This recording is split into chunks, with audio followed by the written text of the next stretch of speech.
টানা ৩-৪ দিন বৃষ্টির কারণে পশ্চিম মেদিনীপুরে শিলাবতী নদীর এক ভয়ঙ্কর বন্যার পরিস্থিতি পরিদর্শন করতে বেরিয়ে পড়লেন চন্দ্রকোনা 2 এর বিডিও সহ এক ঝাঁক ব্লক প্রেসিডেন্ট এবং ভগবন্তপুর ২ নম্বর গ্রাম পঞ্চায়েতের প্রধান উপপ্রধান সহ। দেখুন, কৃষকের বিঘার পর বিঘা জমি জলের তলায় তলিয়ে যাচ্ছে।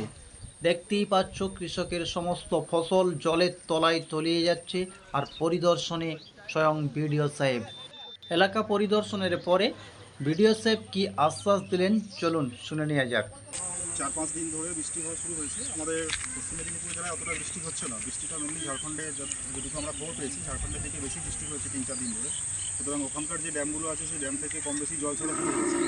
গত রাত থেকে প্রচুর পরিমাণে জল আসছে, যেটা আমাদের চন্দ্রকোনা 2 এর আন্ডারে যে নদীগুলো আছে, বিশেষ করে শিলাবতী এবং কেঠিয়া খাল রয়েছে, দুটো নদী আমাদের চরম বিপদসীমার উপর দিয়ে জল বইছে। কিছু কিছু জায়গায় নদীবাঁধ উপচে গ্রামে জল ঢোকা শুরু হয়েছে।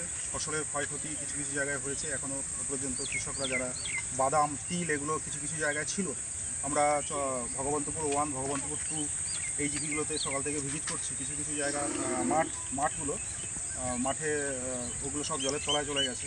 কিছু কিছু জায়গায় নদীর বাঁধ উপচে জল ঢোকা শুরু হয়েছে। আমরা আছি, প্রথম থেকেই আমরা স্পটে রয়েছি। আমার ইরিগেশন ডিপার্টমেন্টের ইঞ্জিনিয়ার সাহেবরাও রয়েছেন, আমার পাশেই রয়েছেন। ওনারাও পরিস্থিতির উপর নজর রাখছেন। আমাদের প্রশাসনের পুরোপুরি নজর রয়েছে। আমরা যে কোনো মুহূর্তের জন্য তৈরি আছি। আমরা সেরকম পরিস্থিতি তৈরি হলে আমরা প্রধান সাহেবদের আমরা নির্দেশ দিয়েছি মানুষদের রেস্কিউ করে উঁচু স্থানে ভালো জায়গায় তাদেরকে শিফট করানোর জন্য। এখনও সেরকম শিফটিংয়ের মতো পরিস্থিতি তৈরি হয়নি। আমাদের লক্ষ্য রয়েছে বাঁধগুলো যেখানে যেখানে জল ঢোকা শুরু হয়েছে, আমরা ইরিগেশন ডিপার্টমেন্টের ইঞ্জিনিয়ার সাহেবরা রয়েছেন, ওনারা মাটির বস্তা বা সিমেন্টের বস্তা দিয়ে ওগুলোকে ইমিডিয়েট ওগুলোকে যাতে উঁচু করে দেওয়া যায়, সেটা আমি বলেছি। আমাদের মূলত কোন কোন জায়গায় এখন আমাদের সমস্যা দেখা দিচ্ছে? মেনলি বাঁধের সমস্যা রয়েছে আমাদের এখানে ভগবন্তপুর 2 জিপির কেসাডাল আছে, ভগীরথপুর আছে, যেটা আমরা এখানে দাঁড়িয়ে রয়েছি, গদাধরপুর রয়েছে।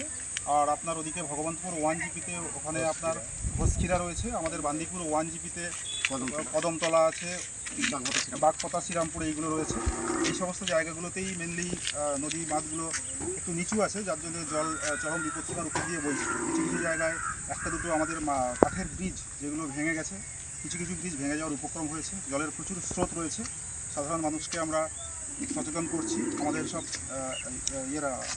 এক্সটেনশন অফিসাররা সবাই ফিল্ডে রয়েছেন। পরিস্থিতির উপরে আমরা নজর রাখছি। জল তো বাড়ছে। হ্যাঁ, জল ক্রমশ বাড়ছে। জেলা থেকে আমাদের কাছে যা ইনফরমেশন আছে, ওনারা যা জানিয়েছেন, তাতে করে বিকেলের দিকে আরও জল বাড়বে। আমরা প্রস্তুত রয়েছি পরিস্থিতি মোকাবিলা করার জন্য। আমার সঙ্গে সভাপতি সাহেবও রয়েছেন, আমার কর্মাধ্যক্ষ সাহেবও রয়েছেন, ইঞ্জিনিয়ার সাহেবও রয়েছেন। সবাই আমরা ফিল্ডে রয়েছি। পরিস্থিতির দিকে আমাদের নজর রাখছি।